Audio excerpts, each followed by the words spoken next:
Hello, Freaky Frighteners. You got the Brewster here for an episode of Brewster Vision presents Brewsteria, and I am with my friend Dave Warner the bass player of Tripside. What's going on, brother? What's going on, brother? How you doing? Good, man. It's good to see you. It's been a minute. Yeah, it has been. I think I saw you about a month ago. I saw you, and it was at a Hair Nation show. That's probably right. I think that was probably the last time I went out. Yep. Good band, good bunch of dudes, good people. So, except for Greg, fuck that guy. Oh my god, that's funny. So Jude came out to see us play this past Friday. I play in my other band. I played in a few bands, but my yacht rock band 3-day weekend played at the local on Friday, July 3rd, and he stopped up. He and his wife. It was good seeing him. Oh, did he? Yep. That piece of trash. He didn't tell me. I saw him last Sunday for the Masters of the Universe movie. Oh, okay. I probably should have told you. I'm sorry, man. I thought I did. I advertise this stuff on Facebook, but sometimes it doesn't get through. No. I was that was my last dry weekend, so I didn't want to chance it anyways. Gotcha. So for the viewers out there, I met Dave actually at a Hair Nation show, and he just recognized me from Greg's videos and stuff, right? Yep. Well, I recognize you from their posts, their videos, and a couple other women that we know in common. And that sounds so bad. That's a shout out to Tammy, Valley, Margaret, all them. So I call them the girls. So good friends of mine. Anyway, but I saw your name one time and it said Brewster. He's so cool. I'm like, kind of like that name. That's kind of cool. So then I met you. I'm like, I had a couple pops, I had a couple beers, and I'm like, I got to say hi to that dude. So I did. Then I started seeing your stuff, and I'm like, this guy's a horror movie buff, man. Oh, big time. So yeah, and like the old school stuff. Fuck yeah, which dude. I thought was really cool. I love it all, dude. Once we get off camera, I'll send you some photos of this, the old school stuff. We won't bore the audience, but I got it all. Anything horror related, I'm gonna watch. Awesome, that's fabulous. So David come up to me about a couple weeks after meeting him and was like, dude, if you want someone to come on and talk about Kurt Russell, I'm your man. I'm like, dude, fucking say no more. I'm sporting my Kurt Russell rocking the shirt. One of my favorite movies of all time is Escape from New York. And it's John Carpenter. It's close enough to horror. Yeah. And we could talk John Carpenter too, because that's a whole nother timeline. But I'm older than you. So this all started when Escape from New York came out, and I saw it on cable. And it was in like 1982 or something like that. And I was 13.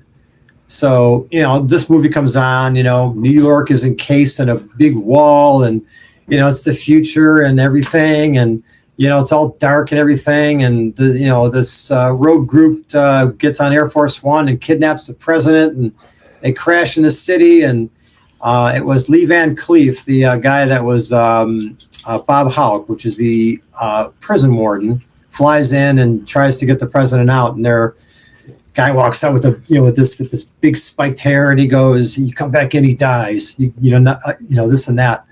So, parallel to that, Snake Plisken is brought in because he was brought in for some sort of a big robbery that happened. So he was about to be banished to the prison, and then Bob Houck makes a deal with him. Goes, "If you can get the president out, I will give you a full pardon." So Kurt Russell is Snake Plisken. He's this dude right here, long hair, patch on his eye, American hero, kind of badass looking. So I'm like this 13-year-old kid going, "That's fucking cool!" I'm like, yes. So I fell in love with that movie, and every time it's on, I always watched it. And I fell in love with Kurt Russell, like not that way, but just his work, and just everything he did. So, but that movie was just awesome, and it had a great cast of characters in it. It had Lee Van Cleef, which was in a bunch of like the old spaghetti westerns. And you had Ernest Borgnine was the president, which Ernest Borgnine was the doctor in Halloween. So Adrienne Barbeau was in it, and that was John Carpenter's wife at the time. And Harry Dean Stanton was in it, and he was a guy called Brain. And then there was a guy that drove a cab. His name was Cabby, but I don't know what that actor's name is. But so very, very like, futuristic, cheesy, but just so damn cool. This is so awesome. So all right, so I got to ask the elephant in the room. What were your thoughts on Escape from L.A.? I was looking forward to it. Yeah. And that was that was probably like 10, 12 years later. Or longer. That movie came out in 97. So do the math, 16 years later. And I thought it had some good promise, but I thought they overdid it. You know what I mean? So they kind of overdid a few things. It didn't have the grit that the Escape from New York did. They kind of made it more corporate, Did you think it was just kind of a rehash of the first one? It was the same movie. It was the same movie. It's like, I get that they wanted to recapture that, but you can't do that. We'll go back even a couple more years. We'll go back to the original Jaws movie that came out, and that was a very, very unique story, and it was awesome. Yeah. So Universal says, hey, let's make Jaws 2. So Steven Spielberg goes, I have a great idea for this movie. I want to tell Quint's story in it. That he was on the, Indianapolis, and it sank, and, they got attacked by sharks and everything, and he survived. He goes, I want to tell that story. He goes, because it was in the movie, like show Quint when he was younger. Universal said, no, we want kind of the same thing, a couple years later, and the community is attacked again. And Spielberg goes, it's the same movie. And he was already doing Close Encounters at the same time. So he bowed out of it. And so did Richard Dreyfuss. And Roy Scheider really only did it because of his obligation to Universal. He had to make like 3 movies, and that was the third one. Oh, shit. So he backed out of it. So, but yeah, he wanted to tell that story. And I think it would have been really cool, because if you think about when he's telling the story on the boat, it's really dark, and it's really, really eerie. Like, and just imagine that being on film. All them, just all them guys floating around, the sharks are attacking them and everything. And it's, could be a very, I think that's why they didn't want to make it. They thought it was going to be too dark. So, but yeah, studios get kind of wonky about that stuff. They don't like to tread new territory sometimes, especially with the tried and true method, But again, it's like, I think nowadays, staying with Jaws for a minute, the guy that played Quint, that was not Richard Dreyfuss. That was, I'm drawing a blank now. The actor that had played Quint, he has a son who actually looks just like him, and he wrote a book and all that. So if I was Spielberg, on my way out of the movie making industry, go back to where it started. Make your Jaws 2. Tell Quint's story. Now would be the time to do it, because then you can name your own terms. You're Steven Spielberg. You can make the movie, have his son star in it. Robert Shaw. Sorry, I just couldn't think of it. So, but I think that would be awesome. There's already a book out called The Book of Quint already. Yeah. But yeah, I'm a big Jaws fan too, Brewster. Jaws was my first movie as a kid, and I was obsessed with it. So, did you catch when they re-released it in 3D last year? I did not see that. Because I don't think it came around here. Royalton, I saw it. Royalton Road, I think. They did? Okay. Yeah. I'm not sure why. I might have been out of town. So I'm not sure, but that was the 50th anniversary of it. And we had planned on going to see it in the theater, like me and a bunch of my other friends. So, but so that was like my first horror movie, like the first slasher. It was Bruce, the shark. You know what I mean? So he was the first slasher. And then, and Jaws 2, they said, well, let's do the same thing, but he'll attack a boat and get caught on fire, and his, half his face will be burned. So that was kind of a neat little twist. But yeah. It holds up too, especially in 3D. I went with my co-host. My co-host over at the Whole Damn Enchilada podcast, Rick Paulton. He got me a ticket for that one, and it's creepy. Even as a 44-year-old adult, I think a lot of it was, like a lot of the scenes, there was no music, just the crashing of the waves riding against the boat and stuff, and that was fucking freaky. Then you watch it in 3D, and it's like you're actually there. Jesus Christ. I'd love to have seen that, so that would have been really cool. So, and again, people say stuff, oh, that shark looks fake, this and that. I disagree. I think the effects in that for 1975 have held up 50 years later and those still look pretty damn good. They probably cleaned it up a little bit, digitally. I understand that, but yeah, I mean, for the most part, that was a real mechanical shark that they had to make, and they had to make work. And Spielberg went all out on making that authentic.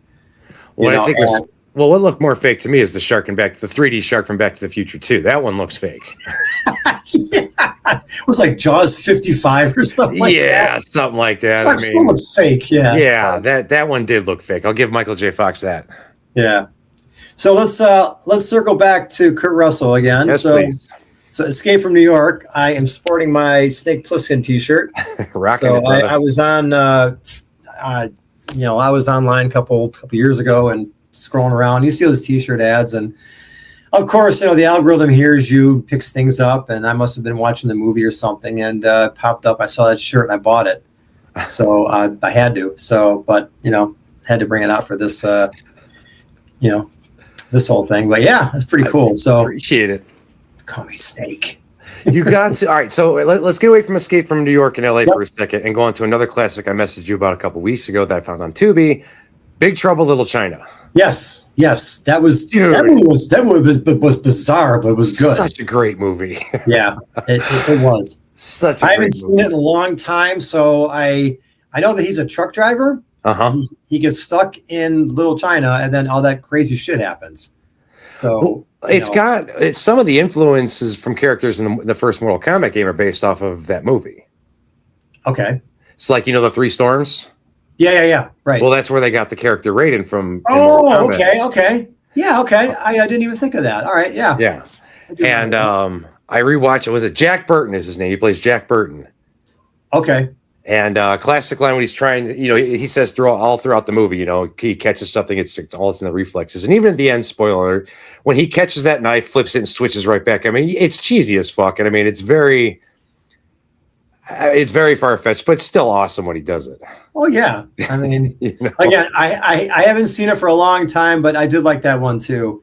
But actually one of my favorite Kurt Russell movies was one that he did after Escape from New York. That was The Thing. Okay. And that was a remake. That was a original 1950s movie that was done with James Arness way back in the day, black and white movie. And the thing in that movie was like they found this meteor and like these plants grew. And it was kind of not the greatest movie, but it was the 50s. So John Carpenter decided to do something really different with it and, just make it just like this thing that basically duplicates everything it touches. And, it duplicated all kinds of organisms all over the universe, all over space. And then when it landed on Earth, it just continued. But that movie was freaky. And, but the one scene was like when you're duplicated, people don't really know that you are. Yeah. But, but then when you do make a transition, all of a sudden, like, your arms start stretching out and your head stretches out and stuff. And all kinds of weird crap happens. So one of the best scenes in that movie was there was a guy that was happening to, and Kurt Russell had a freaking flamethrower. And, this thing's happening and he's burning this thing, whatever. Thing's catching on fire. Well, this person, the head stretches away, falls on the floor and like grows legs like a spider and crawls away. And like they're watching it. And one of the actors goes, "You've got to be fucking kidding me." Kurt Russell turns around and just lights it up. That movie was great. So I was a kid the last time I saw that movie. But I do remember the spider scene. I do remember the ending. And freaky fun fact: if you understand the language of the characters in the beginning, the whole movie is spoiled when the dog starts running towards them. Yeah, because that was Norwegian, and they did make a thing too, it was a prequel. Yeah, that was like back in like 2004 or something like that. Yeah, and they did a good job at like even like all the special effects. Like even when Kurt Russell, he was the helicopter pilot that flew to the Norwegian site, and they found all the burned up bodies, and they made those exact. Oh no shit. So the sequel was pretty good. I think they tried to treat it like a reboot, but no, they made it. It was a prequel. So it's like you see what happens at that site. And it ends with the dog running away and the helicopter going and all that stuff. So yeah. So All right. So the original ending for the John Carpenter's The Thing, as is, it's left ambiguous as to whether one of them is the Thing or not. Yes, what are your thoughts on it? What's your opinion on that one? It's very controversial. I don't think it's Kurt Russell. The other guy, his name was Childs. Yeah, was it played by Keith David, I think? I think so, yeah. So they were sitting there. They burned down the whole camp. Childs disappears for like a little while. And Kurt Russell asked him where he was. Or actually, his name was, the character's name was R.J. McCready. R.J. McCready asks, where were you, Childs? And he goes, I thought I saw Blair running in the snow, whatever.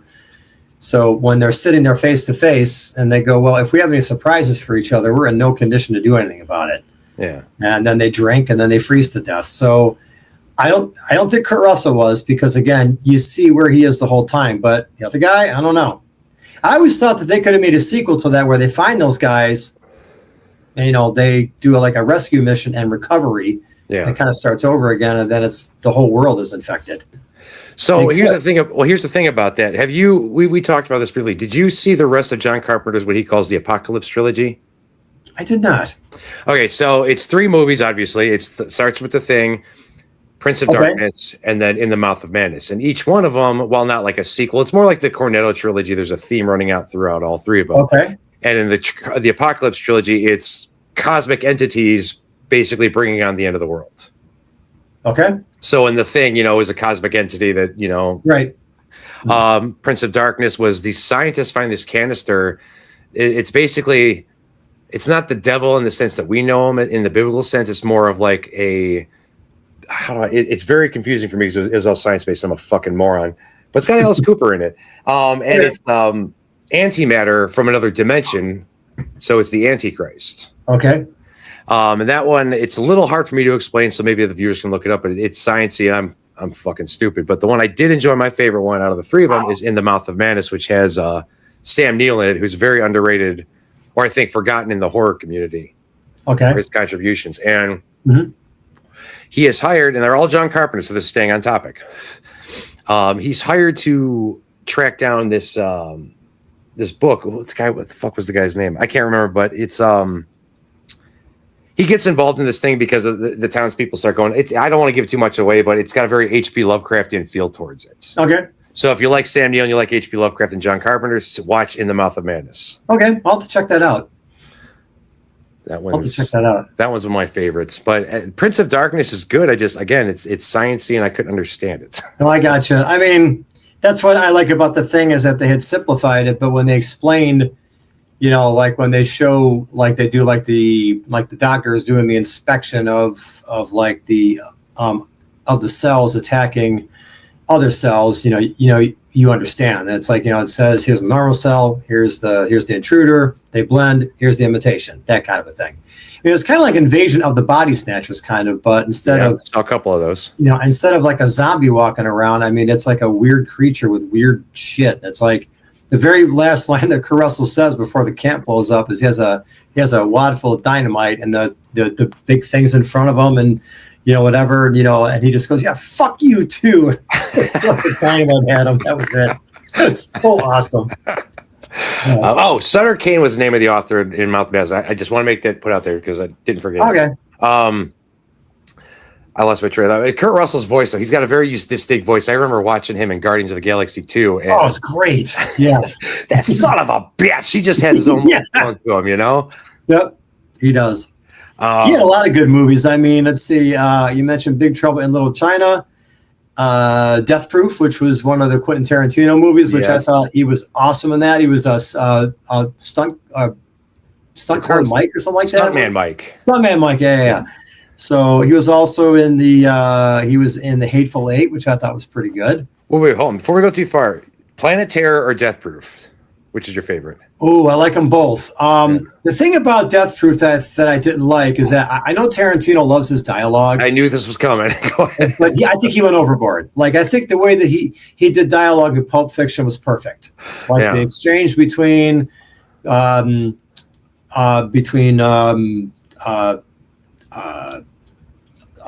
Travolta and Samuel Jackson was good. The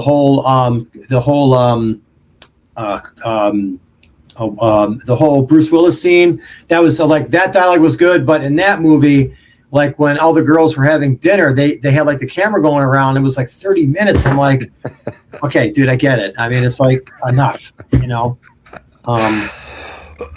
Dude, I mean, so, but I get it. But like the end scene was great, where he's chasing the girls on, and they turn around and they chase him back, and they beat the shit out of him. It was awesome. That movie was so damn good. It shows how nuts he was, because once they before they turned around and went to go get him and kick his ass, and he's just off to the side of the road, and he's legit laughing. He's like, "Ladies, well, that was fun. Well, adios." And he thinks nothing of it. Gets back in his car and he leaves. Yep. Actually, let me grab something real fast. I won't have to go far. Hang on. There's a funny story behind this. So years ago, I was at Best Buy. This is like, God, over 10 years ago. Mm-hmm. I had gotten a Best Buy credit card. I don't know if they're putzing around. I was bored. And I came across this. Oh, nice, dude. Does it have all the commercials in it? It does. All the fake commercials? It's got everything in it. It's love that. What we got here? Intermission cards. It's got all the trailers. It's got commentary. I think you can actually watch it back to back with all the like the commercials and stuff as it was done. It was a double feature. I bought this in the Lego Movie. Oh, nice, dude. The cashier just looked at me, and I was like, "They're both for me. I don't know what to tell you." Well, the whole thing about the Grindhouse thing was that Quentin Tarantino used to go to like these matinees on Saturday afternoons at like these Grindhouse theaters when he was a kid. Mm-hmm. So because it was cheap, it was like $2 for like a double feature, and it was all these cheesy movies and bad special effects. And one thing about that movie that I don't think that people realize is that it looks like it's an old film. It's all grainy. They filmed that, on your standard, I think it was 8mm or whatever it was. Yeah. And they actually took the reels out and put them in parking lots and ran them over with cars and everything. And they beat up the reels on purpose. So some of the clips that are in there are real, to where the projector would actually skip over something. And so all that stuff was real. And the cool thing about it was that the fake trailers were awesome. And they made another franchise out of that one. They made Machete. And I thought Machete was great because it was so over the top, but it was so damn cool. I'm still waiting for Machete Kills in Space. I'm still waiting on that one. I'm still waiting on that. I still like the first one. I mean, this is so cool. Like the actual trailer was great because he puts this machine gun turret on his motorcycle, and the announcer goes, "If you want to, get Machete to kill the bad guys, you better hope Machete." No, wait. He goes. I just fucked that up. Hold on. I'm getting my thoughts here.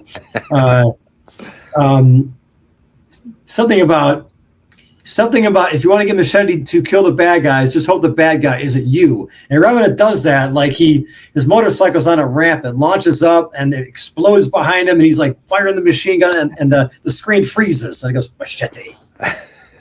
That's so cool. Well, they made 3 of those trailers into movies. There was Hobo with a Shotgun, the Machete ones, and Thanksgiving. Yes. Which was your favorite? Thanksgiving was actually good. I watched it. It was really bizarre, but I was like, they made this into a movie? They did. I liked it. Oh, Dre loves that one too. Yeah. Rob Dre. I met him, I think, because I saw Thanksgiving, and I think I met him the following April. It was funny because I'll have to give him a Scary Saturday shout out one of these days. We went, me, him, and Gruben, and my friend Ben's wife, Heather, went out to see Mike Trevisano. He had his midnight movie thing. Okay. And it was Phantasm. Oh, yeah. Old one. Yeah. Old and 70s, man. We're sitting there, and Rob was actually wearing a Trick or Treat t-shirt, the Sammy Kerr 1987, I think it came out, 1986, 87. And I leaned over. I was like, dude, that shirt's awesome. And he was, he thanked me for it, and I told him I had a Sammy Kerr t-shirt at home, and he's like, "Oh, dude," he's like, "I could talk horror movies all day." And Greg's like, "No, don't start him, don't start him." So that was how me and Rob became friends, was because he made the mistake of saying, "Oh, I could talk about this stuff day and night." It's like, really? Oh, dude, that's awesome. That is so cool. Now that's and circling back to your question about Death Proof or Planet Terror. Yeah. I love them both for different reasons, but I did like Planet Terror because there's a lot of cameos in that movie. Like they had The actor that was in the first Terminator. Michael Biehn. Yeah, Michael Biehn was in that, and then Fergie was in that movie from get the fuck out of here from Black Eyed Peas. Black Eyed Peas. She was in it. She was like this woman that was at a gas station. Out of here. And she's filling up these gas cans. And she's bending over, boobs hanging out and stuff, whatever. And then she gets killed. What's that? She is. I'm looking at the Google images right now. I might have to cut the interview short. The one scene about that was that it was, what happened to her? Well, she lost her head. And like they show it, and like they show like the body bag, and it's just her head. You know what I mean? Yeah. But that, and then the woman that had the machine gun on her leg, lost Rose McGowan. That was Rose McGowan. That was so cool. So again, cheesy as hell, but so damn good. You know, everyone I've talked to, Rose McGowan with a shotgun leg wins out over badass Kurt Russell again. I'm sticking with Death Proof. I'm going to stick to my guns, hill I'm willing to die on, because there is a lot of dialogue, but it makes Kurt Russell a badass again. Yeah, he does have the best line in that movie when he's driving home that girl from the bar. Yeah, and he goes, "Yeah, it's true. This car is death proof, but only where I'm sitting." And then he slams the brakes on and like flips the car over, and he kills her. But it was just crazy. Well, that was also Rose McGowan. Yes, it was. Yes, it was. She was in both of them. But yeah, I remember that because I watched them in order, Planet Terror to Death Proof. Yep. Yeah. I back when that came out, I didn't see it in the theater, but it came out on DVD, so I watched it. So I got both of them. So, but I just like the fake trailers in it. So, dude, Rob Zombie, Werewolf Women of the SS. I mean, come on. Yes, exactly. No, so we were just talking about some movies by John Carpenter, like after Escape from New York and The Thing, I just became a fan of him. And of course, Halloween was his first. Yeah, but I love Christine. Christine was a great movie. I mean, my dad was a car guy, so it's okay. I mean, we had a hydraulic lift in our garage, so Dad, did work at home. He worked at Marshall Ford, all that stuff. So cars were big in our family, so I love that movie. And I read the book when I was in high school. I was a Stephen King fan, so but I did read that, and I thought it was great. So I captioned that movie a couple months ago. I didn't know, or I must have forgotten that John Carpenter had directed that. Yeah, and it's like if you listen to the music and some of like the sounds he used, it's very Halloween-esque. He did that on purpose. Yeah, and he made the movie a little grainy, like Halloween 1. He did that on purpose because he was trying to get that feel for that. So I definitely see that in the scene when the infamous "Show Me" scene when Christine starts fixing herself. I mean, that music is Carpenter all the way. Oh, it is. Mm-hmm. All right, so sticking on Carpenter, did you watch They Live?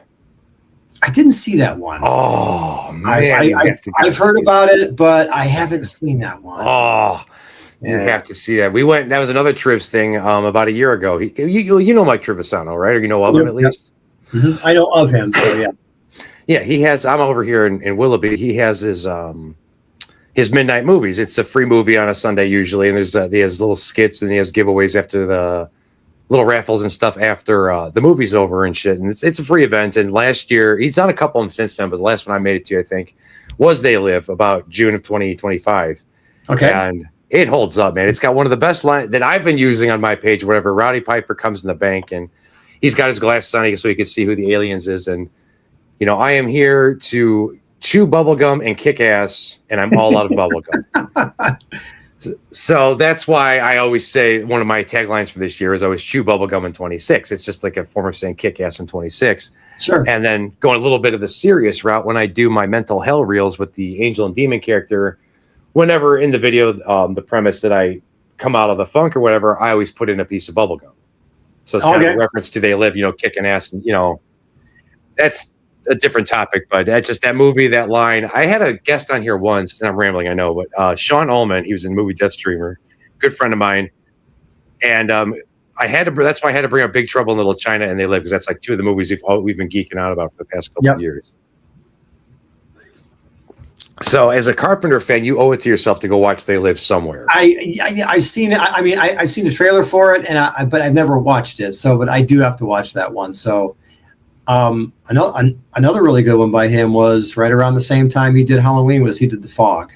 Yes. Yeah, and I mean, it was grainy, it was cheesy, but the very end of it was really fucking creepy. It was just, Well, like I said, I have I own old school to current stuff, and I have it's what's called the Scream Queen double feature. I found it at Walmart for $5. It's the original Howling with D. Wallace Stone, and The Fog with Adrienne Barbeau and Jamie Lee Curtis in that too, right? Yeah, she was in it too. Yeah. Mm-hmm. And Tom Atkins, right? Yeah, and Tom Atkins was also in Escape from New York. He was like this head of security. He was. So the very end of Escape from New York, which I thought was a cool line, he gets the president out, and I hope I'm not spoiling it, but the movie's 34 years old. Yeah, dude, we're go watch it. So the very end of it, he gets the president out, and they're doing the interview, and there's this thing, like he had to get this cassette tape that had information on it to stop the current nuclear war that was happening. Okay, yeah. It's the 80s. So what happens is that he approaches the president. He has the tape on him, and the president goes, "I want to thank you for everything. If there's anything that you want, just name it." And Tom Atkins is standing like right there, and he goes, Kurt Russell goes, "Just a moment of your time." He goes, "We got you out. Now, a lot of people died. What do you think about all that?" And the president basically goes, "I just want to thank them for the sacrifice and everything." It was kind of like a dick thing to say. Yeah. So then, like Tom Atkins hears that and kind of puts his head down like, "I can't believe you just said that." And Kurt Russell walks away, and he's got the tape that the president wanted, and he's destroying it as he's walking. Throws it out, fade to black. So, but yep, badass.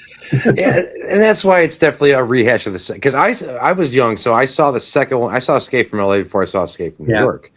And but so seeing that one for the first time, you can enjoy it because you have nothing to compare it to. Right. So at the end of that one, spoiler alert, when he sets the code off that basically shuts down all technology in the world and then finds an American Pride cigarettes and finally gets his smoke that he's been asking for throughout the entire movie. Yeah, exactly. Same thing, badass. He didn't give a fuck. He was going to do what he got to do. Right, exactly. So, no, I mean, it was, but there is going to be, they are rebooting that movie. Escape from New York is being redone, not with a sequel. And I've been hearing rumblings, and again, I saw this on some websites, that the character in it that was Bob Houck, which is the chief of police, he was like the head of everything. They're talking about giving that role to Kurt Russell. So, shit. That's what I heard. So if they do, I think that could be kind of good. I think, you know what I mean. So you just got to find the right guy to play Snake. You know what I mean. So it's got to be the dude like this. Some big leather boots to fill, my friend. Yeah, I mean, there's so many. Yeah, I know people are doing that like crazy nowadays. It's like, but they're just running out of ideas. But it's like during the 70s and like early 80s, it was a free for all to do any kind of weird shit you wanted. I mean, it's like Friday the 13th, Halloween, there was, Leatherface, there was, Pinhead, all these just weird stories and the Fog and everything. It's like they went crazy with ideas nowadays, like, or like Poltergeist. It would scare the crap out of me. So, but, dude, the scariest thing about Poltergeist was how the fuck did it get a PG rating? I know. Exactly. And Jaws was rated PG. It wasn't even R. Like, dude, come on. I mean, if Poltergeist wasn't creepy, because it terrified me as a kid, the tree, the swimming pool and stuff, the guy ripping his face off as he's getting microwaved, how did that get past the censors?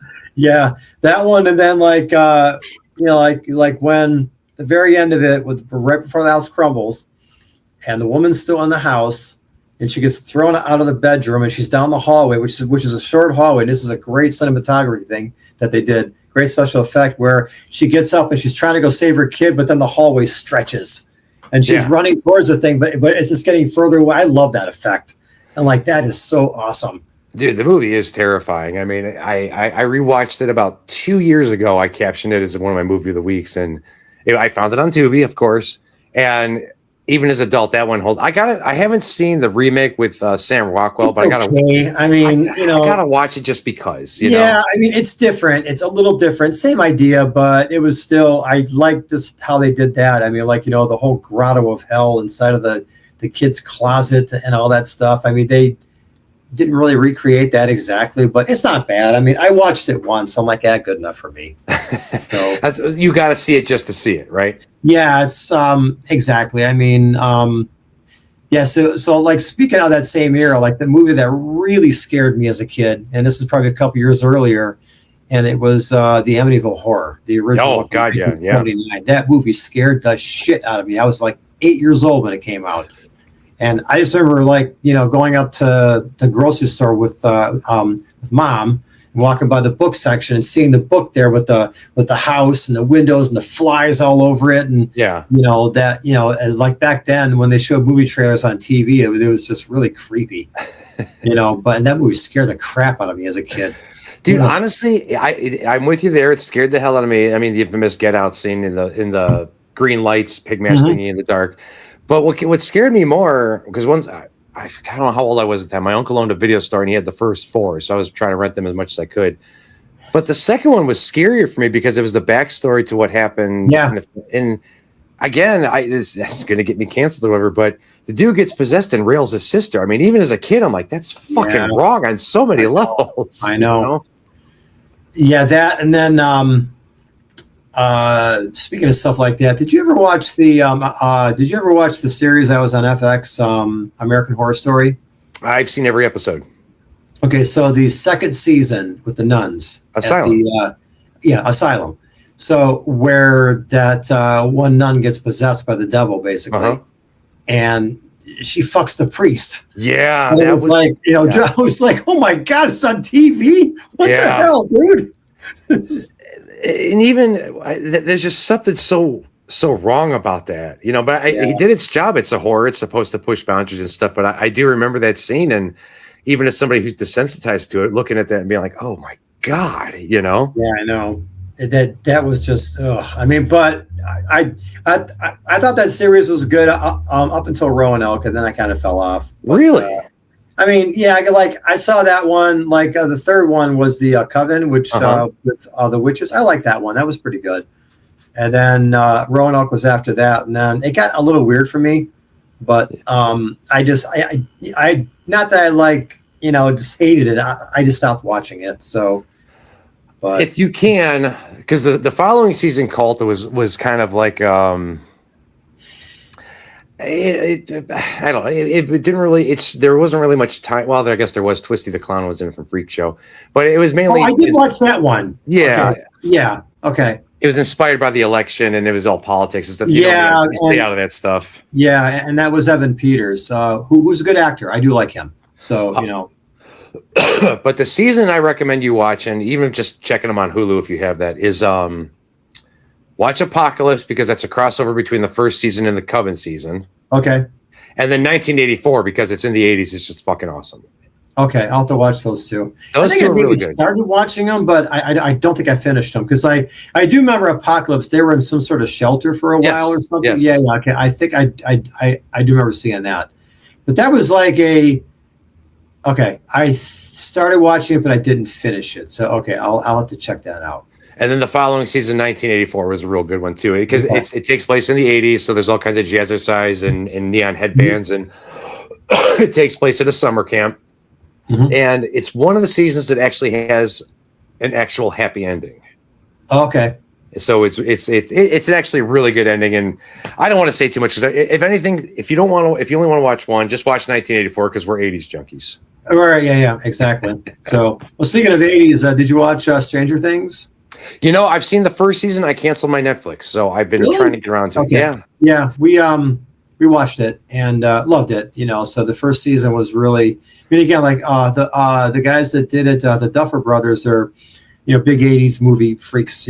Whatever. So they try to recreate that. Like even like the bumper music and everything was very, like the cheap keyboard sound and all that stuff. But I liked it. It was. It was good. So I did like the last season. Some people had criticized it, but I liked it. I think that they wrapped it up pretty good. No spoilers. I only saw the first one. I mean, there was when I saw it, I'm like, they could have done a twist on this, but they didn't do that, So, but hey, it's their series, not mine. I'm just a guy that watches it. You can do fan fiction on the internet now, though, because of that. Yeah. So no, but it was pretty good. So, but it was cool. Well, speaking about 80s and soundtracks and music, we got about 20 minutes left here. You have something coming up at the end of July, don't you? I have a big show coming up in July. So a little for those Plug of you it, baby. Let's hear it. Okay. Well, those of you that don't know me, I play bass in a few bands. And here's one of them right here. My MGD bass. So there you go. Homemade, by the way. Very nice. It's a dance bass that I customized myself. Pretty cool. So anyway, so I play in a few groups. One of them is a country band called Post Road, and we've been around for that band. Yeah, I've been Post Road since 2015. Yeah, I've been hearing about them, but I didn't know you were fucking in there. Now I got to start talking trash. I'm kidding. Yeah, so I've been with those guys since 2015, and then about 2-3 years ago, me and the guitar player for Post Road decided to start a yacht rock band called 3 Day Weekend. So he's got 4 guys in that band. So we just played the local this past Friday. It was a lot of fun. We have a winery coming up this Sunday at it's actually in Madison. It's the Vincent William Winery. We're doing Sunday Fun Day from like 1 to 4. That should be fun. Oh, that'll have passed by the time this interview goes up. Oh yeah, that's true. So anyway, so let's fast forward. The show I'm really excited about. Not that I'm very excited about all the shows I play. Okay, but this one in particular, back in 1997, I had put a band together with one of my best friends from childhood, my buddy Adam Mara. He's a guitar player. And, at the time, 107.9, The End was on the air, and they were playing all kinds of really cool music. So we decided to put a band together to do that stuff. So we started a band, and we called it Tripside. So, and he had a band prior to that called Deep End, and I had a band called Toy Box that both bands broke up. So we decided to join forces and kind of said, well, I'll bring our singer along with me, and you bring the drummer along with you, which was his cousin. And the singer for Toy Box is one of my really good friends too. His name's Donnie.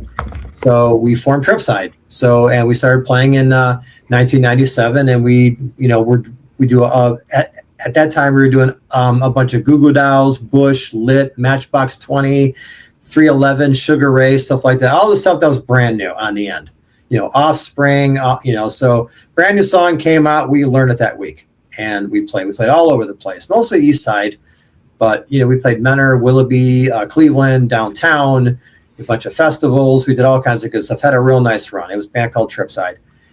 So bands run their course, and then in 2005 we stopped playing, but we all had remained friends. We all wanted to do something different, but every now and then we do a reunion, and we haven't done one in about 3 years, so we decided to do one this year. So when I was booking dates for 3 Day Weekend at the local, Kevin was generous enough to throw a bunch of dates at me, and I took one for 3 Day, and he gave me another one in July, and I said, I have a band that you probably have never heard of, but I think would be really good. So I talked him into it, and all the guys were available. And so July 25th at the local is going to be Tripside Reunion. So if you like bands like Goo Goo Dolls, Bush, Lit, Matchbox 20, 311, or we get heavier, we do some Godsmack, Velvet Revolver, Creed, Nickelback, Rage Against the Machine. We do all that stuff, and it is a riot. We have a lot of fun with it. We've been rehearsing, whenever we do these reunions, we don't just rehash the old set list and say rehearse once and play. We'll actually get together and we'll pick like 5 or 6 new songs. We always do. So this time we added some really cool stuff to the list. So, but yeah, let's make sure of the date right. Yeah, okay. Saturday, July 25th, and it's going to be at the local, 9 to 12. We're the only band that night, so thank you, Kevin, for trusting us in this. We've been advertising the daylights out of it, so I'm hoping it's getting through to people. Facebook is kind of weird when you advertise events. It's like I post pictures of my cool doggies and I get 100 likes. I post a band thing, I get 3. Come on, man. What is that? So, dude, but yeah, it's gonna be a lot of fun. So we haven't played for like 3 years, but it's gonna be a riot. So, but so Saturday, July 25th, come on up to that. That's gonna be a lot of fun. That's going to be a rocking good night. We got some good things happening that night. We got a couple of birthday parties in the house and some friends of ours that will be showing up. We did get some flack from some of our old fans saying, how come you're not playing the East Side? Well, the East Side's is a tad depleted right now. There's not a lot going on. Yeah. So I mean, there are some smaller venues which are great for like 3-day weekend, and like we've been playing some of them and they've been amazing. So Yeah, that's been a lot of fun. And I think for what Tripside does, I think the local's a better fit for what we're doing. Well, where do you? Let me interrupt here for a second. Where do you play when you come to the East Side? I haven't seen that. I mean, or maybe I haven't. Just didn't know the band's names. Well, see, 3-day weekend is playing in August at the Shop in Painesville. Okay. We've done that a couple times. We also do the Willowick Lounge in Willowick. We've done Spirits in downtown Willoughby. For Spirits in downtown Willoughby, we're doing Halloween there this year, and we're doing the night before Thanksgiving. So, and I'm trying to work on getting into Billy's next year. And possibly Red Hawk, places like that. So, but on the west side, we do the local every now and then. We play. We have a couple other dates here and there. Like we do some private shows as well. Like we'll do like some yacht clubs and things like that. So we do wineries. So it's a 4-piece band. It's we're not real loud, so we can kind of fit on compact stages. Is that with 3-day weekend? Yeah, 3-day. Yeah. Okay. So, but like we'll do anything, and that band will do anything from Hall & Oates to Michael McDonald to Doobie Brothers to Ambrosia to it's just light rock stuff like that. So, but we love playing it. This is fun. Yeah. So I go from playing that stuff to Godsmack, Creed, and Nickelback and Tripside, and then I jump into Miranda Lambert and Garth Brooks and other bands like that, country bands and Post Road. So it's like I'm all over the map, but I love music, so I really don't have a preference. I love all of it. So I was just about to ask if you had a favorite genre or anything. Well, I'm an 80s guy and a 70s guy, so I grew up on all that kind of music. So the first time when I was a kid, I like in my family, like my mom loved music, but she was like into Neil Diamond and stuff like that, which I like that too. Like Neil Diamond and, other 70s acts, whatever. My dad was a country guy, so I didn't really get exposure to rock until I had friends that had older siblings that I would go to their house. Yeah. So one person in particular, one of my oldest friends, her name's Cheryl Stahl, and she's a great, great woman. She's awesome. And her and I were friends since 3rd grade. Well, she had older sisters that were big rock and roll fans, and whenever a brand new album was out, they'd buy it. So I'd go to Cheryl's house, and in their basement they had this big stereo, the big speakers and stuff, and they had every album imaginable. So I go down there one time, and Cheryl goes, you got to hear this band called Van Halen. I go, who? I don't know who this was. So she puts on the LP. She puts on Van Halen 1. It's a record. Record scratch starts. I hear the reverse thing, and then I hear Running with the Devil. That boom, boom, boom, and I'm like, "What the fuck is that?" And I was in love with that. So, and then as time was going by, I was really getting interested in music and everything, and just hearing all these bands and everything. So I'd always go to her house after school. I was always listening to music at Stahl's house. That's exactly what it was. So then one time I go over there and I see this album, and I see these guys carrying these pieces of artwork across the street. I'm like, what is this? She goes, it's a band called Rush, and the album is Moving Pictures. Like, okay. He puts it on. First song I hear is Tom Sawyer. Boom, blew me away. I'm like, holy shit. Then I hear YYZ, which is an instrumental by them, and I'm hearing all this soloing and stuff. I'm like, wow, there's 2 guitars in this band. And Cheryl goes, that's bass. What? I go, no way. So then I got hooked on right off the bat, Michael Anthony and Geddy Lee. So those are my 2. That's my first 2 bass players on my Mount Rushmore bass players. And of course, I started listening to other music like Chic. I heard Bernard Edwards on bass, and all the stuff he was doing. And it was disco, but it was really cool stuff. Mm-hmm. Then MTV comes out. I'm like 82, and we get it. And I'm at my house, and all the videos are on. I'm watching, and I see these guys all dressed up with spiked hair and cool outfits and stuff, playing this really cool kind of new wavy music, dance music, but it's kind of has a rock edge to it. And I'm hearing these really crazy bass lines, and I see this bass player with cool looking hair and a great demeanor and everything. And I'm like, it's Duran Duran. Like, that's John Taylor. So I'm walking around high school. Every girl had a John Taylor thing on their notebook and posters on their wall. And I'm like, this is a no-brainer, dude. So my Mount Rushmore of bass players is Geddy Lee, Michael Anthony, and John Taylor. So, oh yeah, that's it. that was it for me. And then after that, I just started playing in garage bands with friends. Because my friend Cheryl was a guitar player. I didn't know this, but a couple years later, like after the music experience, I go over to her house one day. I go in her basement. I see this guitar amp sitting there, and I see this Fender that she has. I'm like, "Whose is that?" She goes, "Mine." And I go, "Oh, you learn how to play?" She goes, "I can play." She sits down and she plays "Take It Easy" by the Eagles, almost note for note. And I go, "I got to be in a band." I'm like, that was it. I'm like, so when she started doing that, then I'm like going, "Well, you like bass?" I'm like, just be a bass player. So that's how it happened. And then I really immersed myself in it. I mean, so it's like I can play drums a little bit, but the main instrument I play is bass. That's really the one that I concentrate on. So, but yeah. Well, it's funny you mentioned Van Halen because do you know the story that Running with the Devil is essentially how Dave Mustaine from Megadeth met David Ellefson? No. So Megadeth are my boys, one or two, you know. Oh, nice, man. And I was watching. That guy hates everybody. He does. I still love Megadeth though. But they had a VH1's Behind the Music back in the day. Yeah. Mm-hmm. And he was talking about, he moved to this apartment in LA when he got kicked out of Metallica. And David Ellefson at some point later had moved in there. He went, same reason he went out to LA to, be in a rock band, that kind of thing, make it. And Mustaine wakes up one morning, it was like Sunday morning or something like that. And someone above him, Ellefson, was playing the intro to Running with the Devil, was just sitting there with his bass going, dun, dun, dun, dun. And Mustaine goes, "I have nothing against Van Halen, but it is the most horrible bass line to listen to if you're hungover." And Ellison says he's sitting there playing his bass full blast, early in the morning, and all of a sudden a flower pot from the apartment above him comes smashing down on top of his air conditioner, and this guy upstairs yelling, "Shut up!"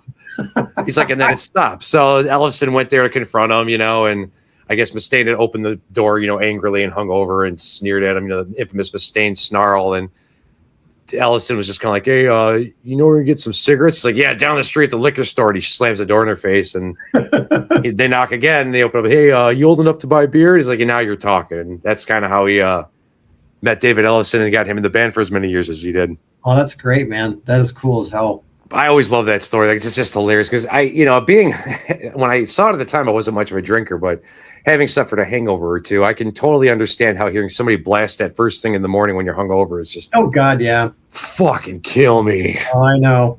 I mean, yeah, I used to have some loud neighbors at my first house in Wickliffe, and I come home from actual Tripside gigs, and it'd be too early in the morning, and they're out there doing their stuff, and I'm like, I just want to set my bass rig up outside, set the fucker on 10 and start playing funk bass at like 5 o'clock in the morning, and just be, "Wake up, motherfuckers," But yeah, it's hilarious. So, speaking of funny stories like that, real quick. Sure. I'm a big Motley Crue fan, but like old Motley Crue. Okay. Yeah. And there's this Motley Crue interview that came out like years ago, and it talked about how Nikki Sixx met Mick Mars, and he said that Nikki Sixx was working at this music store, and or he was working at some store somewhere. So Mick Mars comes in and goes, long hair and everything. So he asked him, "Do you play?" He's like, "Yeah, I do." He's like, "What kind of stuff are you into?" And he's like, "Well, I'm into Kiss, Ted Nugent." And Mick Mars is into like a bunch of weird jazz and all kinds of weird stuff. And, they get like into an argument and, fuck you. And then years later, he puts the band together and Mick Mars comes on to audition and Nikki Sixx goes, "Are you that guy?" And he's like, "I thought that was you." So it's funny as hell. Great. I didn't know that one. So we learned something from each other on this video. Yeah, that's awesome. Yeah. All right, so we're coming up to the hour mark. Before we get out of here, let's go back to what it started. What's your favorite non-horror Kurt Russell movie? Non-horror Kurt Russell movie. Oh boy, I'm looking at a few of them. There's a few of them. I love Tango and Cash. Okay. I thought it was great because Sylvester Stallone was in it. It was cheesy cop movie. It was great. Yeah. Miracle was great because I just thought that he did Herb Brooks perfectly. He was the hockey coach. Captain Ron was really funny. Captain Ron was great. Really, it was not the greatest movie, but it was this character and it was awesome. Fair enough. And he was also in the Fast and Furious. He was like, I can't remember like what his relationship was, but like that whole series, like that whole franchise is getting so cheesy, but I love it. It gets cheesier and cheesier, and I think it's awesome. Whenever it's on, I just watch it, you know? Well, see, that's what they're succeeding with, where Expendables eventually tapered off with it. They just keep adding these action stars to it. Yeah. You know, because you watch the original one, it's kind of believable. It makes sense for it. But then you're right. As it keeps going on and progresses forward, now it's like, what the fuck is going on? I mean, they added Kurt Russell. I think Luke Evans is in a couple of them. And I've only seen the first one. I got to check out the rest of them because they just look like they're cheesy fun. They are. And it's like the first three, like the very first one was the original cast. And then the second one didn't even have Vin Diesel in it, and neither did the third. But the fourth one, they kind of bring everybody together, and that's how it kind of goes, and it's really good. So I liked it. So it's cheesy, it's campy. That shit's not going to happen, but it's just It's fun, you know. Well, that's what I liked about the Expendables was that they just kind of Stallone just said, let's get all these old school action stars in a movie and just see what happens. Yeah, exactly. Your boy was offered a chance in that movie, but just didn't want to do ensemble acting at the moment. I think I did hear about that. I think he was offered that. Yeah. So let's hope that the reboot of Escape from New York, he's in it, because there was rumors that he was going to be it, but not Snake Plisken. He was going to be like the chief of police.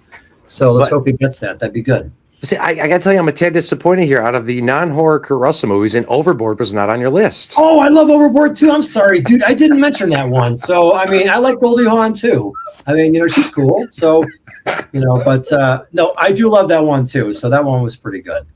I mean, that one was my first introduction to Kurt Russell. So when I saw in Fangoria magazine many years later, when they were talking about Escape from New York and John Carpenter, I saw a picture of Kurt Russell. My first thought was, that's Overboard guy. It's the Overboard guy, you know? No, but I did like that one too. So it was funny. So I think I saw that in the theater actually. So it's such a great movie.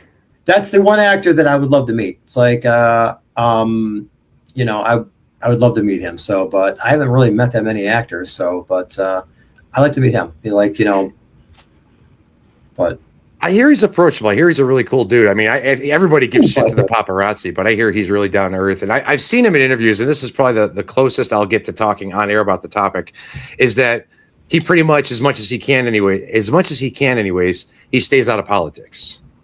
He does. Yeah. You know, and when people try to grill him, he gives like kind of he gives him a little bit and then just kind of like, let's just move on. He just wants to do his thing. And anyone who watches me knows I stay all that stuff. And one of the reasons I've been a fan of him as an actor and in a person is, you know, he goes in, he does his work, and he keeps his stuff to himself and just does his thing, you know? Yep. Yeah. I know what you mean. So, yeah. And again, he's like, you know, the kind of actor that you don't really hear him getting into like all this trouble, you know, doing dumb shit and like, you know, whatever. So, you know, domestic violence, whatever. It's like, no, you know, which is cool. So he just does his thing. He's a family guy. So I think he took on like all of Goldie's kids when they got married. I say that because they're not legally married, you know. So he like took all of them on and has his own and shit. Yeah. Mm-hmm. So no, he was a Disney actor. People don't realize that he was on Disney back when Disney first launched. He was in some of the early Disney stuff. Was he? Like eventually, what became like, you know, Hannah Montana and Olivia Rodrigo was in. You know, she was a Disney actor. So it all stemmed from that little time frame. So he was in the very early days of it. Oh, fuck. I didn't know that. Mm-hmm. Yep. So that explains it, because there's this supposed like rumor or urban legend, or I don't know if it's true, I don't know. But something about before Walt Disney's passing, there was a piece of paper where he had written the name Kurt Russell. Yeah. And like, you know, passed away before he finished writing it or something. And oh, no kidding. I didn't. Okay. When we get out of here, I'll see if it's still on Wikipedia and I'll send it to you. Yeah. Okay. Cool. But that makes some sense if he was the original Disney actor, you know? Yeah, that's awesome. So, well, we're getting to the hour mark here. Dude, thanks for coming on. It was great geeking out with you about this. Oh, thanks for thanks for having me, man. I really appreciate it. I mean, this is fun. I mean, I could talk this shit all day. I mean, during the day I do all the engineering work and everything, and I mean, I you know, it's my day gig, but I'm like, I just want to put that stuff away, just not talk about it. Yeah, dude, that's why I have people come on here, man. We're just going to geek out about horror stuff and just forget about the outside world for an hour, you know? Yeah, exactly. Yeah. So, all right. Well, that was Dave Warner of Tripside in July 25th at the local in Strongsville, correct? Tripside reunion. July 25th, Tripside at the local. So come on up. Good night of some good 90s, early 2000s rock and roll. We always say Tripside. This is like a little tagline. We talked about maybe making a shirt like this, but we haven't done it. Tripside, a band that is not afraid to play Creed and Nickelback, because we're not. we do them. So I'm not gonna lie, there are some Creed Nickelback songs even I enjoy. Okay, there I said it online. Like there was one that we talked about for years, and when this reunion came up, I said, "Guys, we're doing this one." And when we learned it, we're like, "Fuck, that sounds good." Okay, so we're keeping it. Which one was it? Good. I can't say. Oh, come on. I can't say the set list, man. I can't show you the set list. Just a little bit. One song. One song, Dave. Never again. God, okay. Very nice. That is a good one. Okay. That is a good one. The only one I've told, dude. I'll tell you what, maybe if you're lucky. Well, the whole world knows. Well, no, hold on. Maybe I'll forget, and I can mute that 1 second of you saying the name of the song as a little joke to the fans. So we'll see if I remember to do that, Yeah, so do like a little blurb saying, come to the show to see what song you said. Exactly. In the first set. Exactly. Yeah. So we'll do that. But you're welcome on here anytime. And we will get a little thing going. We'll get me, you, and Greg on here. We'll just geek out about action horror. Oh, I'd love it, dude. That'd be fun. So, and I'll plug your show and I'll put it in the description, and we'll talk in the meantime. Yeah, we can talk music too. I mean, so again, I don't just, it's not just country music and not just yacht rock and not just, stuff I do in Tripside. I love all rock music, all of it. So, even old school heavy metal, like, Iron Maiden, stuff like that, Steve Harris, fucking monster. Dude, you know what we can do? We can work the schedules out. Me, you, Gruben, and Dre, and we'll all just geek out about 80s horror metal. We can do that. Matter of fact, I decorate my yard every year. I have a bunch of skeletons. I bought the big 15-foot skeleton, nice. So, but I call him Eddie. So Eddie's in the front, and he has an axe in his hand. But it's like I'm trying to get which I keep saying this every year that I'll do it, but I just never do. What I want to do is just make him a shirt that's got Iron Maiden on it. That's awesome. And I'm trying to find a door thing. Like how people have like a big ghost on their door or like Santa Claus. I want the album cover of Killers on my doors because it's Halloween. You got to have Maiden. You just got to have it, So like all these little kids come over and like they're like, why do you call him Eddie? I mean, because we get a lot of trick-or-treaters here in Shaker Heights. We get a lot. So, I mean, like, no joke, dude. I will get hundreds of kids. I'm not even joking. Yeah. Where our street's at, we're parallel to Van Aken, and the next neighborhood over, it's a lower income neighborhood. They don't do trick or treat.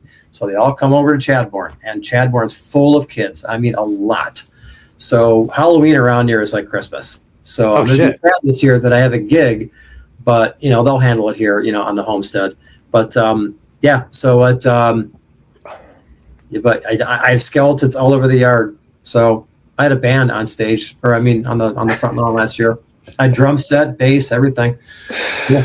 Well, you got to send me some pictures of that shit come Halloween. I will. I definitely will. So, all right, man. I appreciate it, brother. Yeah, dude. Anytime. I'll be at you. I'll come check out your show for you, and I'll be cheering you on from the sidelines there, brother. I appreciate that, man. So, sounds good. All right, man. I'm Brewster. This is Dave Warner, and this is Brewster Vision presents Brewsteria. And until next time, stay cool, Freaky Frighteners.